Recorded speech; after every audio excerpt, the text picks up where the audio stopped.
people, welcome back to another edition of the Jagged Edge, or should I say a post-Star Wars edition. Yes. The Jagged Edge. Ian here along with Chris. Hey. Just right off of our review, both spoiler and non-spoiler for Star Wars The Last Jedi. If you want to check that out, that's right here on our channel. Highly recommend you tune into it. May for the feels. Be with you. may it be with you indeed. Yep. Oh, man. No, it's a fun movie. Go watch it, but check out our non-spoiler, check out our spoiler.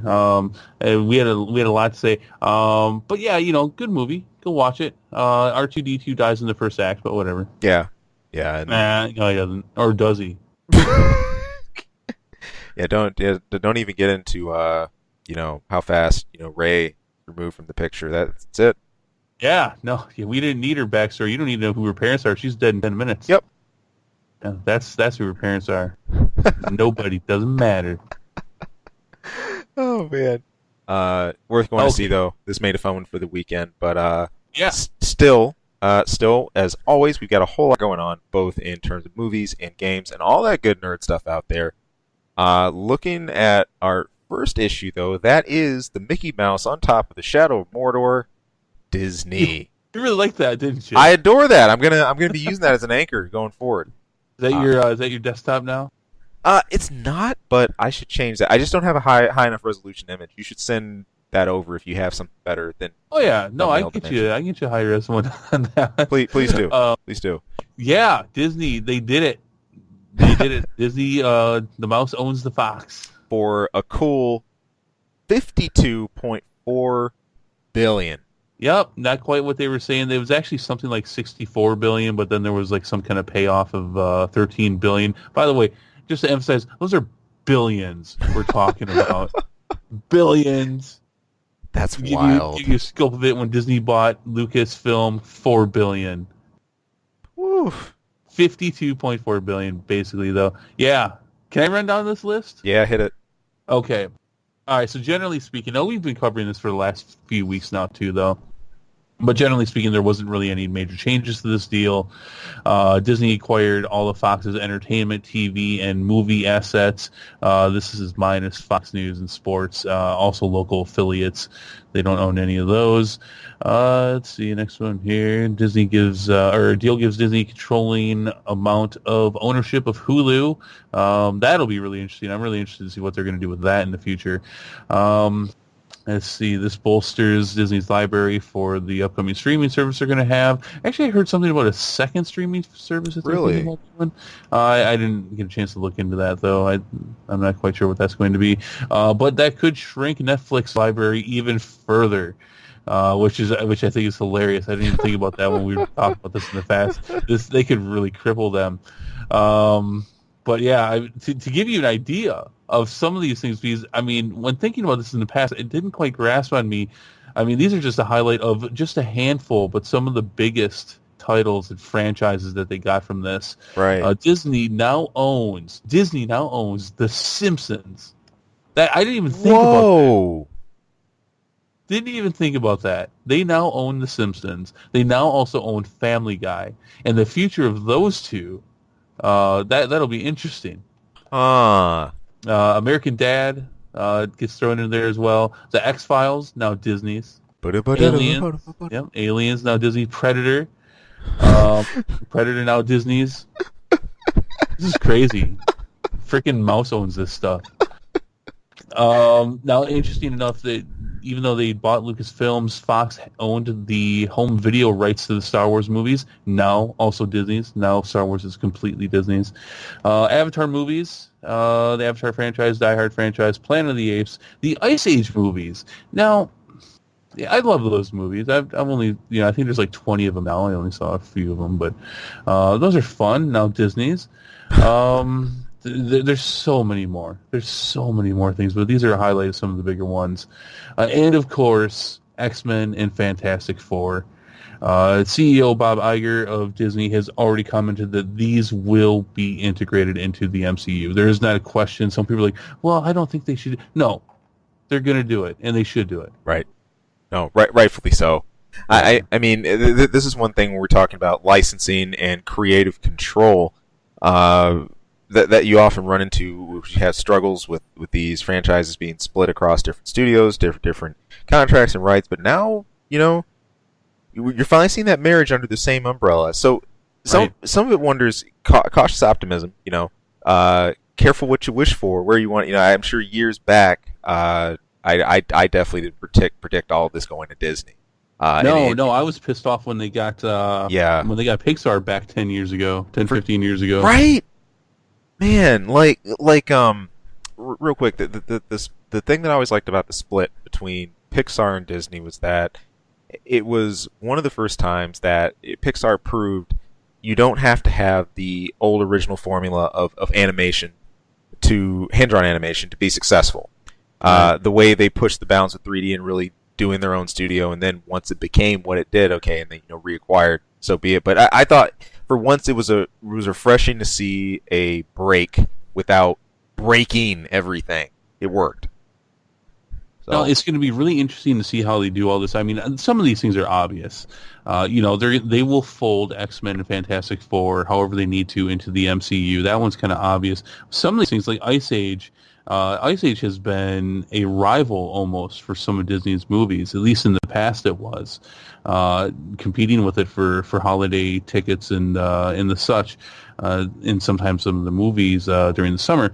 Also, I mean, Family Guy and The Simpsons stand kind of loud and proud as animation that goes against the grain for Disney. It would be really interesting to see what they do with that in the future. It also was really interesting is Avatar. Now, James Cameron was saying, hey, I have every intention of directly competing against the Star Wars movies during the holiday season. No, you're not. No, you're not. The Fantastic Four franchise has been dead anyways. I think that they should start there with the MCU when it comes to these new titles that they have. Look, in my humble opinion, which I don't speak about very humbly, but it's not saying you're not so humble. But it is humble. Oh, I'm not a prideful person. But let me talk about what you should crush now. As much as look, put out Deadpool 2, cancel Dark Phoenix, cancel the New Mutants. End it. This pre-production for an X-23 spinoff, end it. But Deadpool, not only should Deadpool continue, they should do what they can to make sure it's still Ryan Reynolds. And it's the same. You don't reboot Deadpool. You don't need to. He breaks the fourth wall the way that he does. You can just put him in the MCU someday. He's, if they do Deadpool right, he's just going to comment about it anyways and make jokes about it. Yeah, you would. Keep Deadpool, but just end this stuff. Get it out of people's brains. Give us a few years. Maybe bring Fassbender in as Magneto again, but just end this X-Men stuff. And I don't even want to see The Gifted on Monday. That's honestly how much that just needs to go. Get it over with and out of the way, please. Yeah, I don't even want to see it.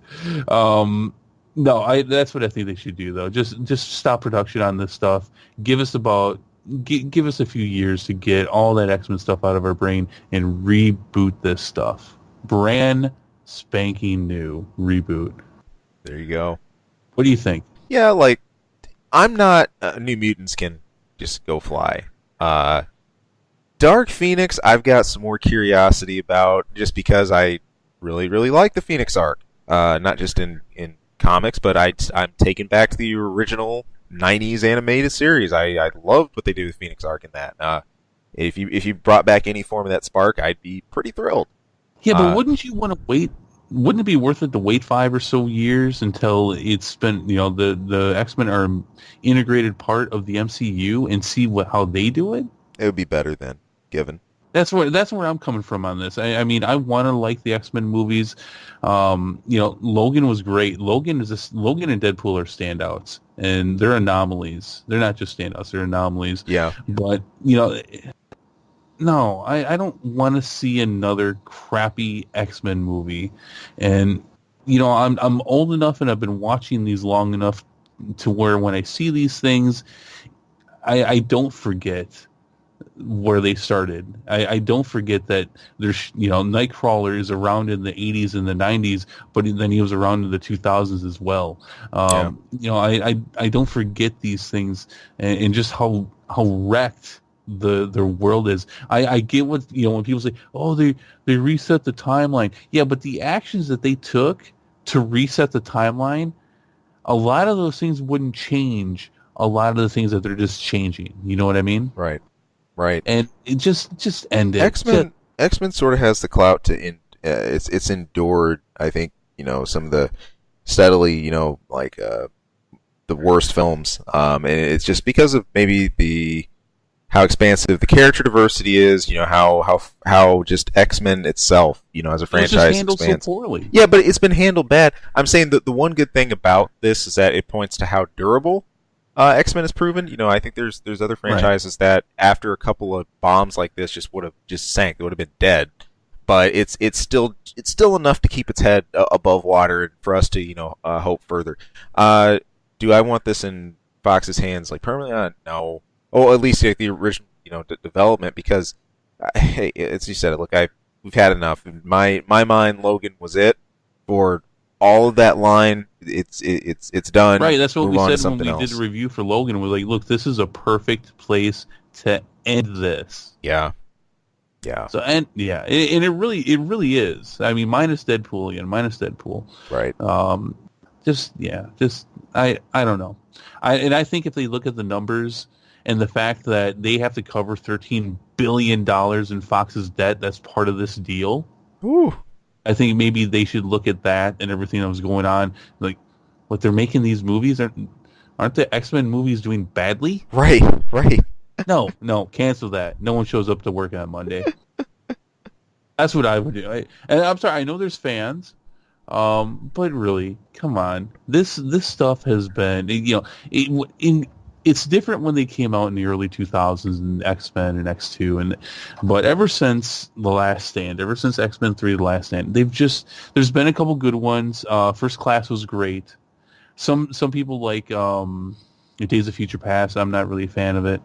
And then of course Logan. But really, it's time to end this. Yeah. It really Please is. stop. I'm sorry. Let us know if you disagree. I really want to hear it. Tell me, so seriously, don't just yell at me. Tell me why you disagree. What are the merits for continuing these last couple movies? Right. New Mutants and Dark Phoenix. What are the merits to this? Because I see none. Fair enough. There it is. So let's talk about another company that makes crappy movies. Oh. There we go. And that's going into the Venom movie. Venom. Yeah. Again, this is one of those... Man, a lot of these films that have had so much potential, especially with what Venom has meant to about every major Spider-Man arc, is something I think that as a fan, if you follow Spidey, it gets you excited. When you see how it's being handled or who it's being handled by, it's something else to question. Venom, the quintessential, anti-hero, his own brand of justice, really, really stands kind of really cool as a movie concept. But how it's going to be directed, the placement of who's doing what, that's the question. There is a report this week from Variety. This is Woody Harrelson. He's actually joined the cast of Venom in an unknown role as of right now that's being described as a henchman of sorts. A henchman of sorts. Look, I think you're similar to where I am on this. Woody Harrelson, just about anything he does is enjoyable. Oh yeah, I'm a fan. I mean, I grew up with this guy, with Cheers when I was a kid, and no, I'm a big fan. That gives me a little bit of hope here. By the way, something that we didn't get a chance to cover in the last month or so, with just so much news coming out. They've added another movie onto this Spider-Man spin-off Marvel Universe thing. Yeah, Morbius, Living Vampire. Man, Morbius. There's a character that I didn't know anything about till the '90s animated series. I remember him popping up in that, and then of course he's had a lot of other incarnations too. But no, I mean he's one that I'm actually more interested in as kind of like a side-ish villain than some say like Kraven. Maybe it could Right. just be me. I always thought Craven got more hype than Morbius for some reason. I don't know why, but I find Morbius way more interesting. So Morbius found himself outside of the Spider-Man universe for a while. Most of what I remember him from, especially in the '90s, he had his own comic book for a little while. But he was running around with Johnny Blaze and Blade and Ghost oh, Rider a lot. They really threw him into the monster universe for a while, which was fine. He that's he fitting. worked well there. So you're gonna get Morbius as well. I don't know how I feel about any of this until I at least see a trailer for Venom. Yeah, yeah, But Woody Harrelson going in there, that's a good idea. The fact that he's coming in production this late, that's kind of odd. I right. mean, he's definitely an actor of a caliber of a leading role. Oh yeah. If he's a henchman of sorts, that's kind of different. Um, Venom don't need yeah. no henchman. No, no, he doesn't. So, hey, I'm wondering. I know you don't read a lot of comics, but they just started a story arc with Spider-Man and Venom. Are you watching that, reading that at all? I shouldn't say watching it. Are you reading it at all? No, I'm actually not. Yeah, they just started it, so you can still pick it up. It's only about 5 or 6 comics. It's called Venom Inc. Yeah, Sick. it's interesting. You get some Flash Thompson in there trying to be Venom. You got some who was the other guy? The guy who's mainly been Venom. Eddie Brock. Eddie Brock. Yeah, get Eddie Brock in there. Get Spider-Man just like, why don't I just kill both of you? You know, It's kind of funny. All these decades later, he just, as much as he gives, all the fucks in the world about all these other things, he just could not care less if Venom and its host just died. He just does not care. it's funny too because I felt that they ramped his concern back up in Ultimate Spider-Man. It's probably like one of the only times, and I think it's just because of how they drafted Venom in that series. The suit was a co-project between Peter Parker's deceased father and Eddie Brock's deceased father. It was supposed to be a type of like genome based like mapping suit where it could adapt to its host and like cure all kinds of things like terminal illnesses, you name it. But Eddie Brock got a hold of it. It ended up twisting him. The whole thing got out of control, and Peter was obsessed with not just saving Eddie Brock because they were old friends in this arc, but also he wanted to preserve his father's legacy. That type of attachment you don't have in other places in the Spider-Man series, and you're right. Usually doesn't really give two flips. The last direct series I remember these two being side by side together. I'm sure there's been more because there's a lot of comics I've missed, but I go back to the early '90s with Maximum Carnage. I really enjoyed that line of comics, and I loved the game too. I thought it was really sweet that basically the game was the motion comic. In fact, what transitioned you between scenes and between stages were actually pages from the comic itself, from the series. So by turn, this is probably just a good design method. It worked on me. Playing the game got me to pick up the whole series. That's how I ended up reading Maximum Carnage. I'm starting to think you've got Maximum Carnage tattooed somewhere in your body. Yeah, I'm under my left arm. You are a big fan. You brought it up a lot during the show. I barely remember this thing. I don't know. I'm going to have to... Dude, I know you're upset with me now. Yeah, that was... And I talked about that in terms of the comic, too. This was... And bear in mind, I was never as big a DC guy. Like, that part of comics, then for me, that was up there with, like, Death of Superman. Like, I was all about that, because you had guest appearances from, like, everybody. I mean, elements of Fantastic Four, Cloak and Dagger, just so many Marvel heroes that you didn't always get to see who, like, showed up for this thing. Like, it was a big deal. Speaking of Cloak and Dagger, their TV show is going to be coming out here, I think, in the next couple months. Dum, dum, dum. We'll see. I'm still waiting for Runaway to run its course, and then I'll probably binge it. But that's out on Hulu, I think. No, that's Okay. Disney. Disney will know. We'll see. But yeah, Runaways is out. But yeah, Cloak and Dagger and New Warriors found themselves without a home right now. Oh, That was going to be on Freeform, but it is now without a home. bummer, man. Yeah, so we'll see. They're still producing it though, oddly enough. I wanna run with that Venom news a second. I know I might be throwing you slightly out of order here, but this tied right into something else that was really cool. You pointed out to me with Spidey and Venom. That's the Spider-Verse. Oh, teaser. sure. Yeah, no, that's a good segue. Yeah. This was sharp. This was another thing that I actually hadn't looked into and seen coming. You don't always see the 3D angle from Spider-Man series. Really hyper artistic style, almost a la something you'd see in like Animatrix, even. And hey, that's welcome. Now, correct me if I'm wrong. It seems the Spidey they're basing this off, wasn't this a recent run in comics? And it was really Oh boy. yeah, it was really controversial that he was Spider-Man. And if I have this correct, because I didn't read this at all, he is not Peter Parker in this arc, correct? No, well, I mean, clearly from that teaser, that's Miles Morales. Miles, yeah. Now, if you're talking about the story arc Right. from the comics, no, Spider-Verse was oh god, that was a huge. I mean, that was almost like 40 different issues. Right. It was a huge storyline that happened a few years back. I think just before Secret Wars,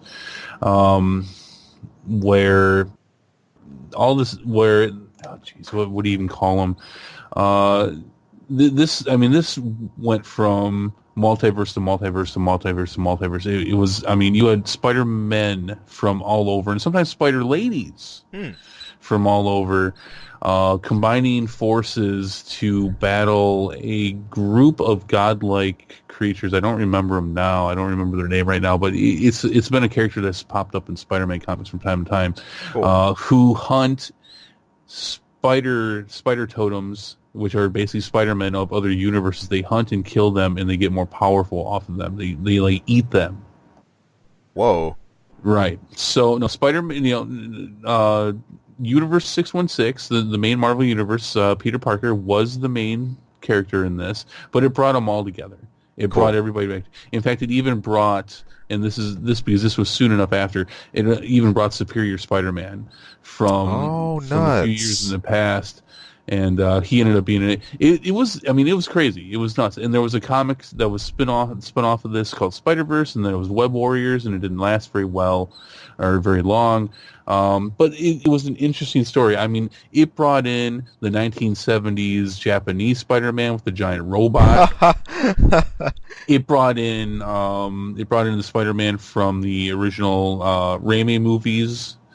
One of the interesting things was they were showing the carnage that these godlike things were doing, and it took you to I think it was late 70s, early 80s cartoon, the Spider-Man and Friends. Yeah, yeah. And it just shows a panel of Firestar and Iceman and Spider-Man, and they're just decimated. They just destroyed them, and it just shows you a panel like their little dogs in there. Sick. Yeah, it was. I mean, it was a crazy storyline.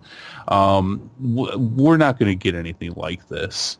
They're not going to touch it. They're not even going to come close to touching it. You can't do that in a movie. I would argue you couldn't do it in a trilogy.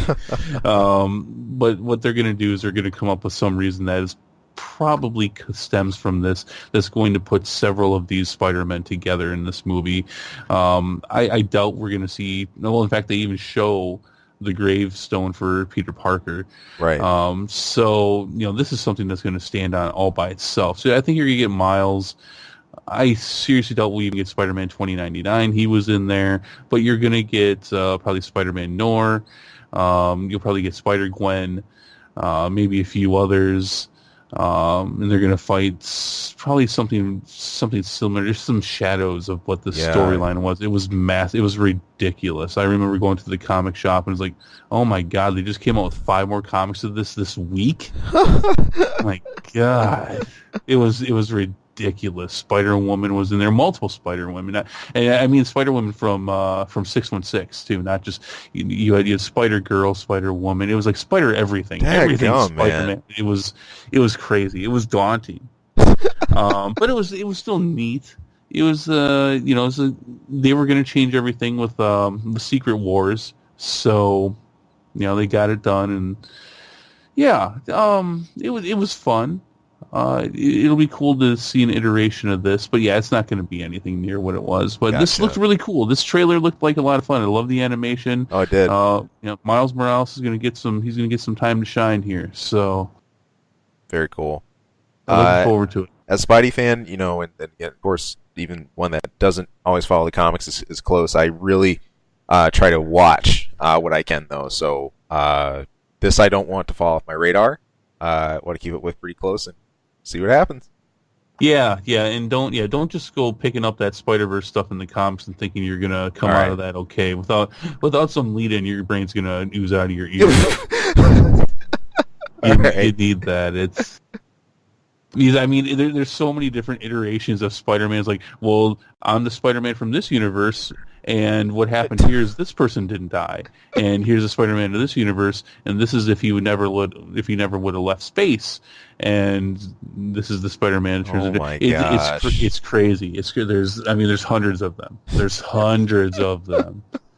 And one of the interesting parts of it, so Kane, right? Oh yeah, yeah, yeah.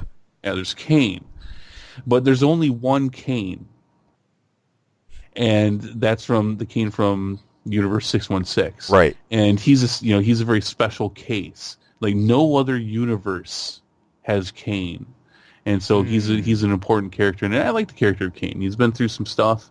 I'm still following Scarlet Spider, which started sometime here in the last years as a publication. It's fine, but yeah, don't start there. Right. That's some heavy reading. Gotcha. So yeah, Good stuff, man. yeah, it's a good place to start. If you want to just start picking up the Amazing Spider-Man again, now's a good place, good time to start. That's a lot of fun. He did have Parker Industries. He Right. does not anymore. He destroyed that. He's living at his girlfriend's house, crashing on her couch, and just trying to be Spider-Man. He just got himself a job, and yes, it's interesting stuff. They're taking it back to its roots a little bit. Some people are upset because maybe they're not evolving the character like they should. I can't completely disagree with that, but it's still Right. fun. Fair enough. Sweet. I went off on that way too much. No, I like it, man. If you got Spidey news for me, shoot. Especially something I really haven't seen about my favorite Marvel character ever. Hey, I'm down. Yeah. All right. All right. What else we got? Ready Player One. We got the second trailer to that released. Now, I'm glad we got a better idea what this is about this time. I mean, you could say, okay, well, we got that in the first one, but we got a general idea about just the world this is based in. It's a Yeah, there's actually some plot. yeah, For people like us who don't know anything about what this is. yeah. So it is. So I was saying before in our first trailer, we get this picture of this way overpopulated Ohio, frankly, U.S. Yeah. seems for the whole matter, and now we see more of what this is about. It is a creator who designed this virtual world, and ultimately, whoever can find the Easter egg gets a pretty sick reward and sharing control in the company. Of course, this company at the moment is one of the driving economic factors for the world, so it's like some pretty not well-meaning people want a hold of it too. This is Spielberg. I had that right, correct? Yes. Yeah, I had...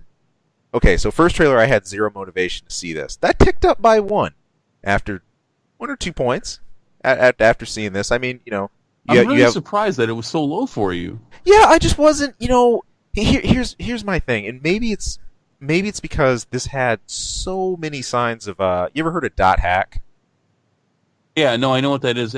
If I can cut you off there real quick, Yeah. maybe you're like me, where it looks like it feels like there's so much pandering in this movie, Yeah. that it kind of turns you off. Yeah. Is that it? It is. I think you kind of hit the nail on the head, and it just that along with the really heavy illusions I'm seeing in this for other series. I'm like, I'll back off. Well, But there's supposed to be a good reason for all of this, though. I think a lot of it has to do with, if I remember from what I've heard and read and seen, the creator has created this world intentionally like this. There's all these famous characters from 80s, 90s, and beyond. In fact, a lot of people commented how there's a character from Overwatch in this last trailer. I mean, what you should do is you should watch some of the YouTube movies or videos that are out there talking about all the Easter eggs in these trailers. It's really quite crazy. If you think you saw all the stuff that all the different cultural figures from games and movies, there's a lot.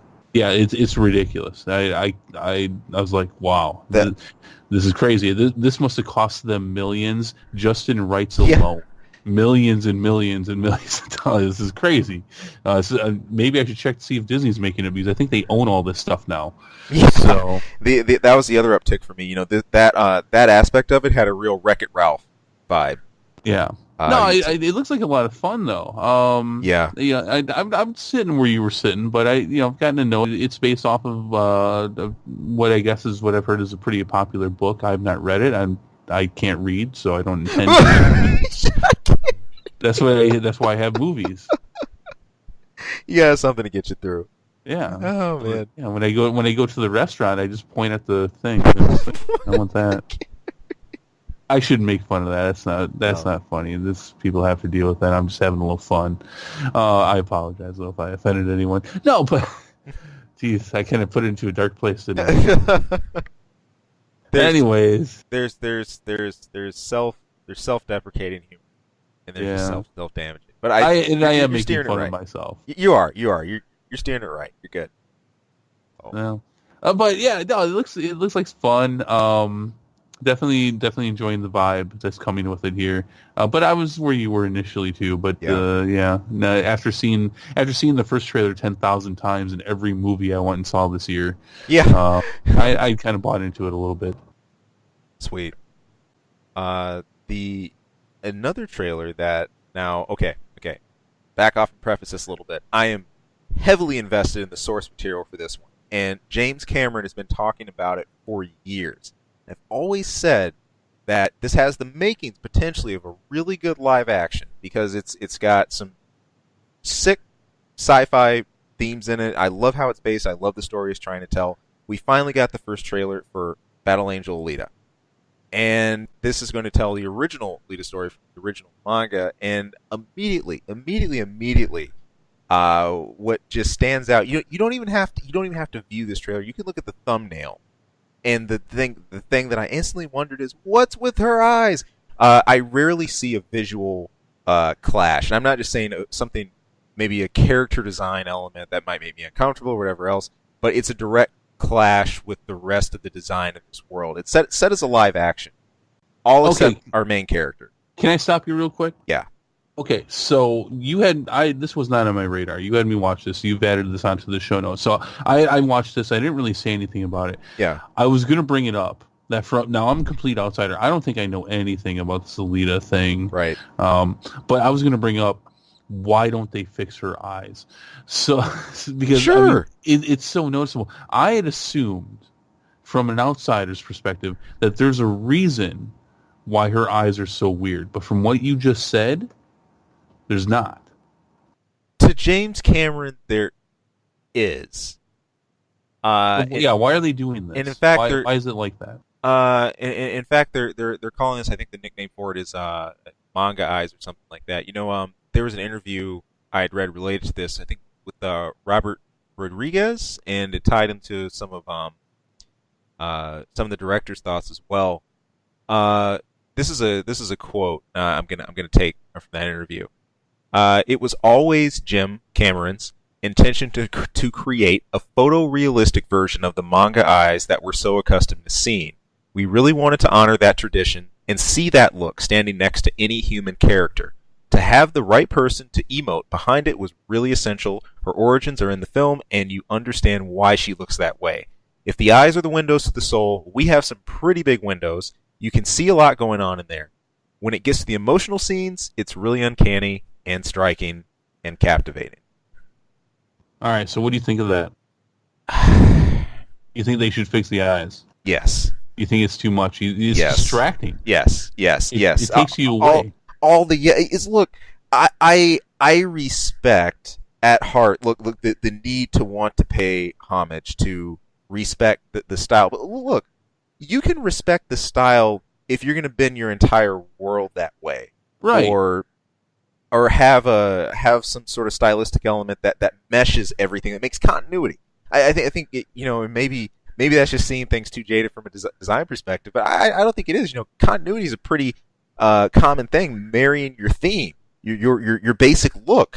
And part of me wants to say, hey, if you just wanted to go all out and make this like maybe an animatrix style or like a CG thing, and everyone has that look, I'm cool with that. If you want to back that off and have all of it live action like everyone else, that's fine. But literally, I'm watching this and it's like live action. All right, normal. What Alita? No, what eyes? Right.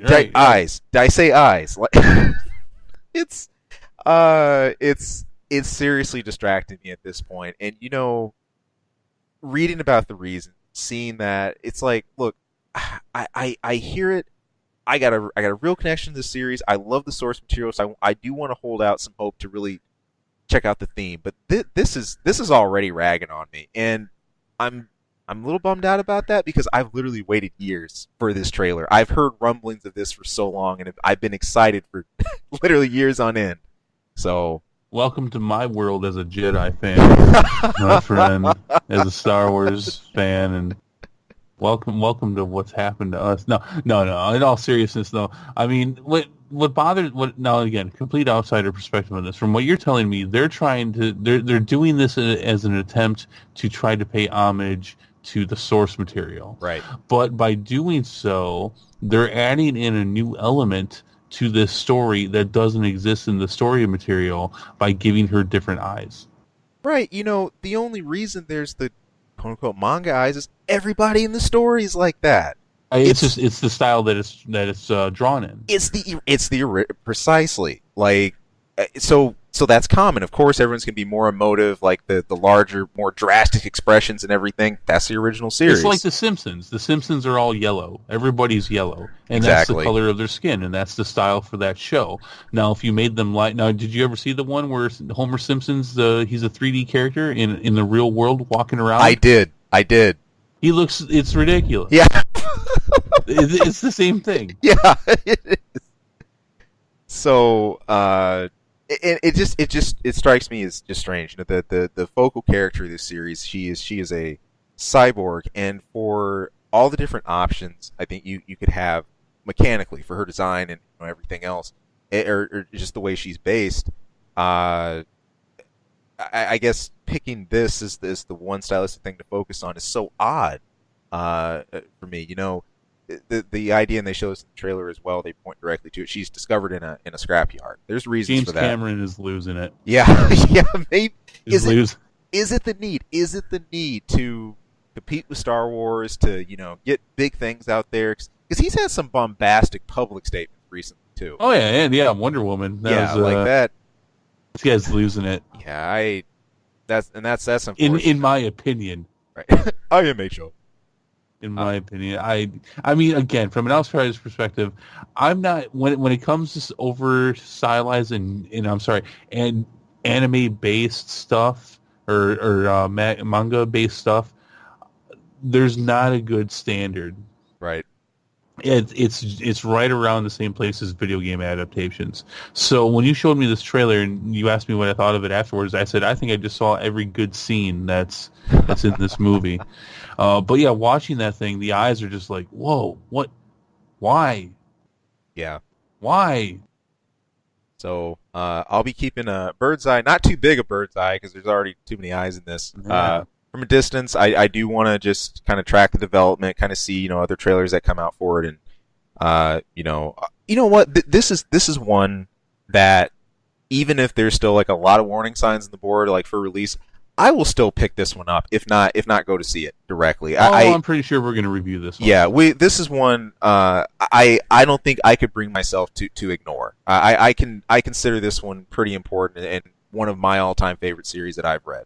So, yeah, fun stuff. But Hollywood could be given a big slap on this one.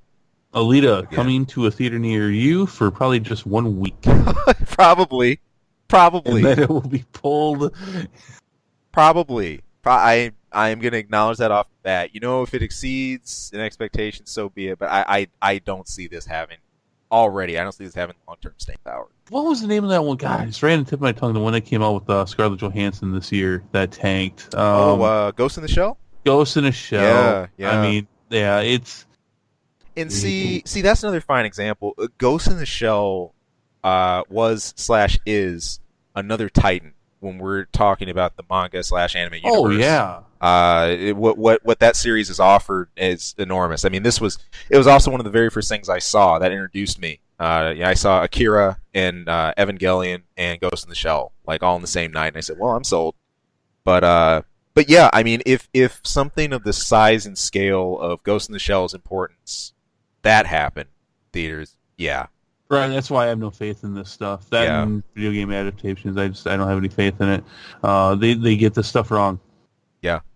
Sadly, Yeah. sadly. So, oh well. It's all right. Hey, we'll go see it. I'll get you some tissues. Thanks. Yeah. Well, you're gonna. I mean, it's a good thing you don't have giant eyes like that. You imagine I me go through all of crying. them. Jesus, Oh boy. All right. that's dumb. Well, there's at least a few things, even though they're not, there's not a lot of the AAA titles that we take a look at, but there's still some fun stuff happening going on in gaming. One of which, if you keep up with Tom Clancy's Ghost Recon, I always found these games kind of boring, personally. Never been really into them. I'd rather go play Counter-Strike or something else. But it turns out they're getting some new DLC. There's a really unexpected DLC, The Predator. Yes, it's in Predator from Arnold Schwarzenegger original movie. Yeah, The Predator's being added. Is there a trailer character. list? I didn't see one. Okay, there was a look DLC, just a DLC announcement that Ghost Recon was adding Predator. Not what I expected. I mean, maybe this is. I want to look into the rights to that. I guess to how they, I guess got the clearance to run and do that. I mean, maybe this is something I'd expect as maybe like a side campaign or like additional, like. Well, and as we've learned, the Predator, formerly owned by Fox, or I guess now still owned by Fox, but that section of Fox has been sold over to Disney. What I can tell you is that a couple years ago when Mortal Kombat X came out, Predator was also a DLC character, and now that's a Warner Brothers game. That's a NetherRealm Studios game. So Fox has been whoring out the Predator pretty good. Okay. So that's where that lands. Yeah, I mean that's kind of cool. Maybe he's going to come out with a new mode or something. I don't know Ghost Recon, so but it sounds very old school. Yeah. So maybe somebody could play the Predator and they go around killing all these guys. That sounds awesome. I want to. Yeah, I see this, and it just sounds kind of unfair. I mean, the last time I checked in on Ghost Recon, this is pretty textbook by the book tactical, military style gameplay with semi-automatics and grenades and all that kind of stuff. It's the freaking Predator, man. Okay. I mean, you can wound it with conventional weapons, but I don't think your odds are that great dealing with this thing in a jungle or something. Oh well. That's all I got on Predator, man. I wish I had more, but we'll see where it goes. Yeah. Second of which, Fist of the North Star. There's been more of a push with this, some release notes. Now, this is scheduled for late February, last time I checked. And the crew that are designing this, they're behind the Yakuza series. If you've ever played through those, I know that achieved some pretty good critical success on those. But hey, Fist of the North Star, this is about as old school as it goes with post-apocalyptic martial arts series. The famous manga slash anime was known for sort of being I'd even go as far as to say like one of the Mortal Kombats, quote unquote, like manga. I mean, it just the grounds it went into and just people exploding and everything else was always over the top and always nuts in what it does. But I've actually seen a lot of trailers for this over the last year, especially during the fall. Really hyper stylized take on the series, really following in the footsteps of. It reminds me, it has some vibes of Berserk if you've kept up with development for that too. So, if you're a fan of especially what I like to call the translation games, that is anime and manga to gaming, give this one a look.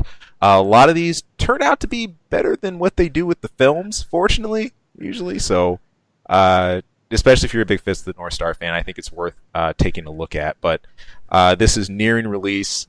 We don't have specifics yet on the full scale of the campaign, things like that. But there's just been a pretty good bevy of content on it lately. It's popped up on a few Reddits, and that was fun to look at.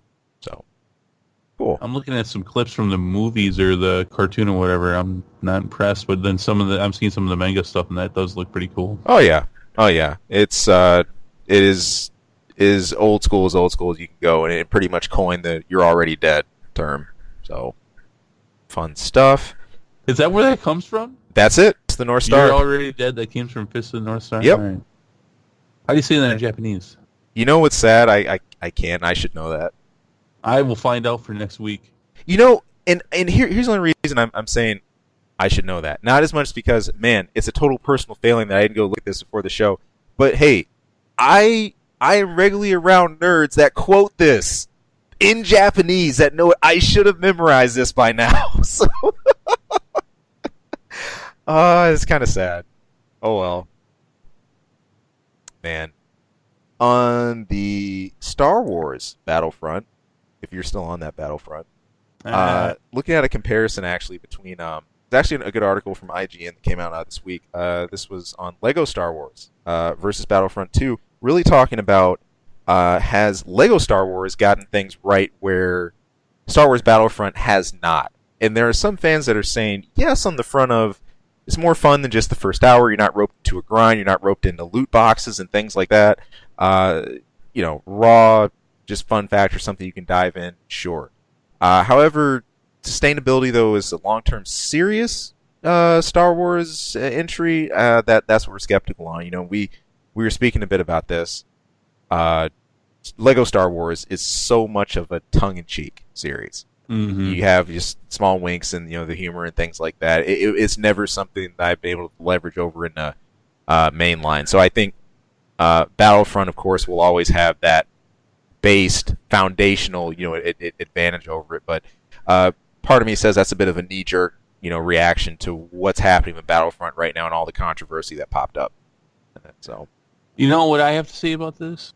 All right, I'm gonna butcher this.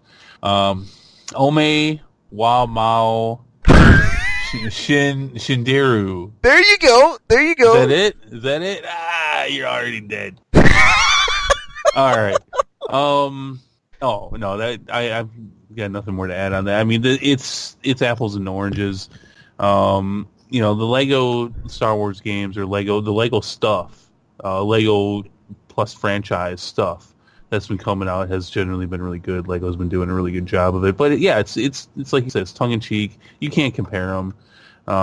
You can compare them just purely on a fun level. If you're enjoying the Lego games more, then when it comes to comparison on what you're going to spend money on, buy the Lego game. But as far as critiquing these two together, it's inappropriate, I think. Right. Oh, leave them in their own worlds, their own separate Right. thing. Has there been any sign of? Are they changing anything else in Battlefront, or has it kind of just leveled out now with the whole I loot think box? there's some new stuff. I haven't gotten in the game in a week or so. So there's some new stuff, I think. I got to check it out. I know they've been talking about all kinds of upcoming stuff. Of course, that's the hook, right? Right. Is DLC. They're going to, spend $500 on getting Chewbacca with dreads. Something like, I don't know. Yeah, so I think there's another. I think there might actually be another chapter to the single player in there. I got to check that out. Why isn't that with the game though? It's only been a month. Why didn't that come out with the game? Right. There's Right. no. EA, jeez, I'm pretty sure this is like one guy in a garage at this point Get that microtrans going. trying to build Madden. Love it. Gosh. We're gonna take next week off, but we're gonna come back and we're gonna do one more episode for the year, and we're gonna talk about some of the stuff from 2017. There's definitely going to be a conversation about the mighty giants of entertainment just fucking up this year. There have been some flubs. There's a lot of it, yeah. There's a biggins. lot of it. Boy, I think that's going to be a big topic, though. Yeah, that and I'm really interested just following acquisitions, overall this year, both in terms of movies and the stuff we've seen, in games, the power plays, the positioning, that I think some setups or non-positioning if you're Square Enix, because Kingdom Hearts 3 and FF7 remake never come out. That's right. At some point, we were going to touch on that topic, but there's been no news. Nope. There's been no reason to dedicate an episode to that yet. Nope. As soon as there is, in all honesty, I'm pretty much counting some extra trailers for both, especially 7 come 2018. And I think around the time we get the next big news dump for these, we should start probably delving into those a little more because they will be big releases, regardless of where you stand with liking the series. So, PS5. yep. PS5. It won't even touch your PS4, which is a shame because didn't they make that a big deal that it's coming out for this generation? Well, they did, and here's what's so concerning. We're on the late end of PS4 and the 360 at this point. Or I'm sorry, Xbox One at this point. Wow, I'm so calling it 360. Doesn't matter. No, same thing. And we get a release prospectus based off of Square's last large fiscal meeting that these will come out sometime in the next 3 years, 3 or 4 years. Goodness sake!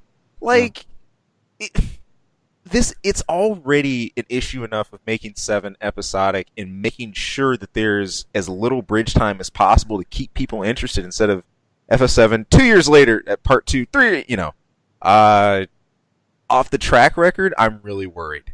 I'm really, really worried about all of this being not just released in a timely manner, but on time at all. It concerns me. And I mean, hey, 7 is one of my favorite games of all time anyway, but I don't know how this is going to pan out. So. Well, I can tell you how it's going to pan out. I'm going to bring us full circle here, Ian. You ready for this? Hit it. I'm going to blow your mind. All right. So you know how you're talking about how you weren't a fan of Ready Player One because it looked like it was so much pandering? Yeah. Without a lot of substance? That's this. It's going to have all those characters' names, but it's going to play different. It's going to be different in every other way. It's gonna have, hey, that looks familiar. That looks similar. Oh, I know that character, and that's it.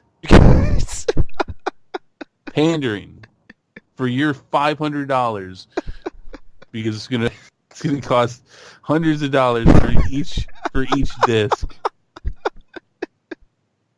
Plus the DLC. Don't forget that.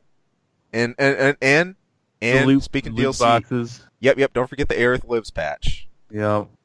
You need that. Oh, Lord. Lastly, I hope. Yeah, I'm sorry because I know you genuinely want this game. No, I do. You do. You genuinely want. I hope this game crushes that company. I hope they fall. I hope they fall under the weight of how much they've built this up because it's so much of it's just self-inflicted garbage. And they face a danger. This is already built to epic proportions. It already was before the announcement because people were literally daring Square to try this, and they are. And I'm coming from a fan who has seen and dealt with this. I mean, again, with The Last Guardian, which was in the better part of a decade of production, which did finally come out, but then at the same time, a huge fan of Half-Life. And I'm still waiting for Half-Life 3. Valve will close its doors. I'll still be waiting for Half-Life 3. So I'm sitting on both sides of that fence where I've had the magic happen, and I sit here in anticipation, waiting someday for my girlfriend to finally come home. And I know she never will. No, but like you said, it's a dedication. Part of it's in the wait. It's in the journey. It's what you've already dedicated. You stick to that. And you play it out. You bear it. I mean, I loved Final Fantasy VII. I mean, that's one of the best games ever made. That will always be one of the best games ever made. I agree. All right, but what for me, my cynicism comes from me not following and liking what Squaresoft, Square Enix ended up doing in the years following. Yeah. So I come from a place of cynicism when it comes to them, and I watch what they do, and I'm so far removed from having been a fan. Yeah. I mean it's not just the point where it's like, I don't like this. It's like I think that a lot of what they do is a problem with gaming, and just the style and the garbage. You see this with so many of these designers and producers. For games, like for example, that Death Stranding, that's garbage. I watched that whole thing, and we talked about that last week. That's garbage. All right, that is from a guy whose head is so far up his own ass. Giant cutscene. It's but it's stuff like in Square Enix is the same way, and it's just whatever. Have at it. And if they actually do come out with it, I'll probably buy the first one. Yeah. I probably will. I'll probably try it out. But yeah, I'm not betting on it. Oh man. I'm still over here waiting for Half-Life 3. So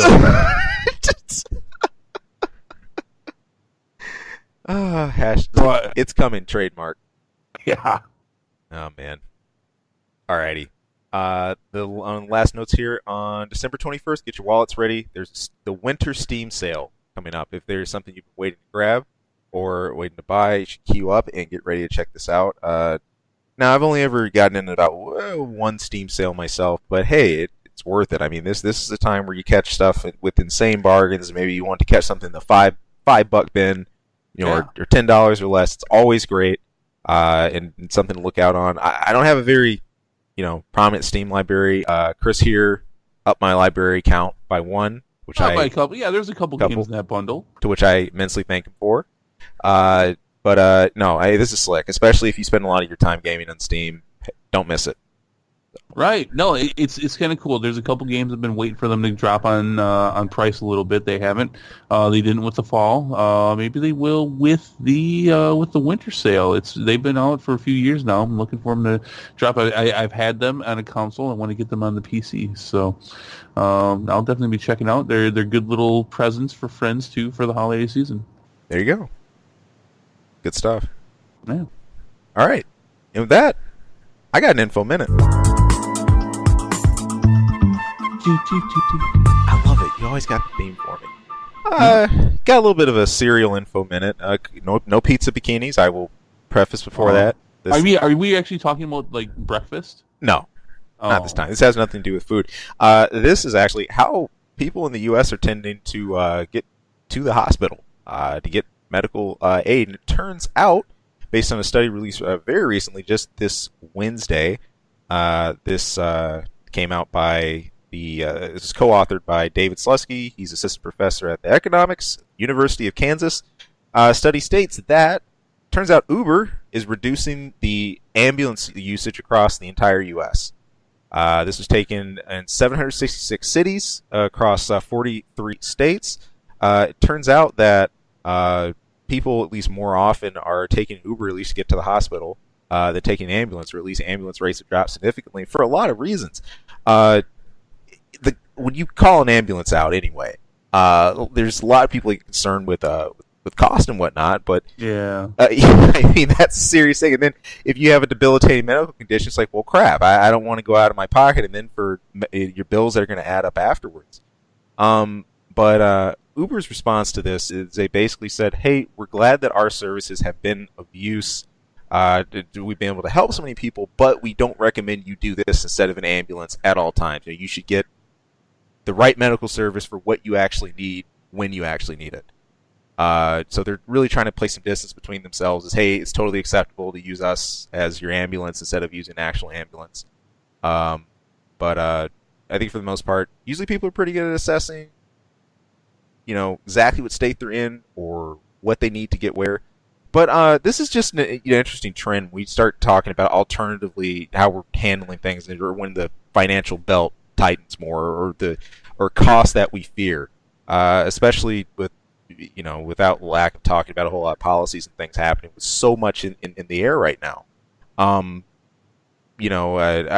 got obviously access to an Uber service out my way, and I've only ever used Uber once or twice myself. It's usually when I travel each year when I'm like out at if I go to Boston for PAX. I know I used one when I was at PAX South in Texas. Have you used Uber much, Chris? No. Never? No. Not once, huh? Wow. And well, except for the time when I had to go to the hospital, but besides that, no. This is awesome. I'm going to let you finish, but I'm loving this. No, by all means. I mean, Uber has had its own controversies, lately with there was a bit of an unfortunate event with its founder having to step away to handle some personal, family issues. But even more than that, there were some issues with driver qualification, a few other things like that. And then you've heard occasionally in the news of events of drivers who've done violent things here and there. But that's scattered. I just thought this was this is specifically, unique and really shows, I think, ways people are starting to bend alternatively towards getting what they need to get health services. I laugh at this. More of a kind of a sadistic kind of thing. Yeah. But we don't talk about politics around here too much, but I mean, this is what I love about living in a capitalist country. The innovativeness that people have to dealing with things. I mean, this is fantastic. I can just see like somebody who's like cut off a couple fingers. Yeah. And the Uber pulls up. He's like, "Hold on a second," and he starts laying down towels so it doesn't bleed all over the Uber's driver's seats. And like, "You're gonna want me to do this? Hold on." And he's got his fingers in a cup of ice, and then I would just love to see that. And then like the driver like, "Where am I taking you?" And just like, dude just looks like, "Really?" Where do you think we're going? This is amazing. I mean, and now I say that statistically because obviously it's horrible that an ambulance, because sometimes people do get charged for ambulance services. Right. It all depends on what's going on and what your insurance is and everything like that. Sometimes it happens. So yeah, but hey, good. I like the fact that Uber's like, we recommend that you don't use us for an emergency service like this, but hey, we're here for you if you need it. Pretty much. Yeah. It's like a disclaimer that it's like warning: do not use us in replacement of emergency first responders. But come on in. It's great. It's great. So, that being said, fix this stuff. Amen to that. I'll say this in defense of Uber: the one time I have actually used Uber, they were awesome. I got what was I? I was on my way to the Houston airport. Got to point A to point B, no problems. Found my driver easily. Driver was awesome, and I got a sick discount because one of my friends actually recommended first time service use for me. So I loved it. Yeah, sure. And if you end up having a heart attack, that's a good way to go too. Cheaper too. Jeez. That's great. No, I mean that's awesome though that someone's actually keeping track of this. Like I can just see, hospitals like, God, what's going on? Yeah. Our ambulances are just sitting here. Yeah. Wonder why everyone's pulling up in an Uber. Love it. That's hey, I'm gonna remember that if I ever become an Uber driver. I mean. You're going to have to, what is it, the 4th of July? That's like one of the most biggest days of the year for ambulances and in emergency rooms. I'll clock in. Clock in and start, man. I'll sit there at the big park and just wait for people to blow their fingers off. I'll already have the back all lined in plastic, so they don't even have to put down towels. It'll just be ready. So it's all good, guys. We're sanitary in here. Come on in. I'll even have a little IV in there ready for them. I think you got your next business model plan. No, they'll ask me to hook it up. I'm like, no, I'm not hooking that up.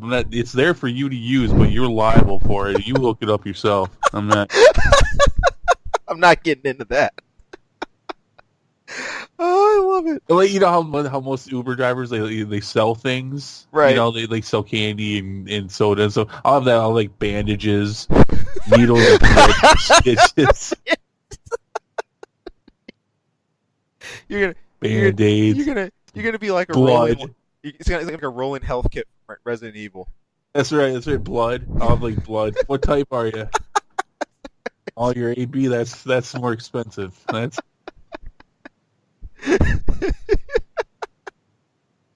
hand him the blood. Like, we hook it up. No, you can use the IV. But use the blood, but you have to hook it up. Oh man, there you go. Love it. All right, folks.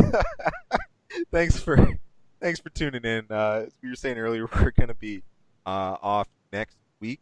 We will not have a show coming out then. But of course, we will be back for our end of year review on all kinds of nerd goodness. We've been covering over time here and stuff we've gone over this year. But as we speed towards Christmas, hey, happy and safe holidays to all of you if you're traveling.